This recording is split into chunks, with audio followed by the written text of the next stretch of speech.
గోదావరి వరద ఉధృతికి అంబేద్కర్ కోనసీమ జిల్లాలో లంక గ్రామాలు వారం రోజుల నుంచి జల దిగ్బంధంలోనే ఉన్నాయి. 40 లంక గ్రామాలను వరద ముంచెత్తింది. దీంతో లంక గ్రామాల్లో జనజీవనం స్తంభించిపోయింది. ముమ్మిడివరం మండలంలోని గురజాపు లంక, కూనలంక, లంక ఆఫ్ థానే లంక, చింతపల్లి లంక గ్రామాల ప్రజలు తీవ్ర ఇబ్బందులు పడుతున్నారు. గోదావరి పోటెత్తడంతో లంక గ్రామవాసులు అత్యవసర పనులకు పడవలను ఆశ్రయిస్తున్నారు.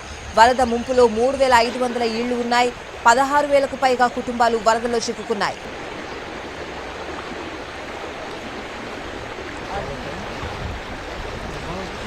పశువులకు మేత వేసేందుకు రిస్క్ చేసి పడవలపై ప్రయాణిస్తున్నారు రైతులు. వరద ఉధృతి మరింత ఎక్కువైతే పొలాలకు వెళ్లే అవకాశం ఉండదని, మూగజీవాలు ఏమైపోతాయోనని ఆందోళన చెందుతున్నారు.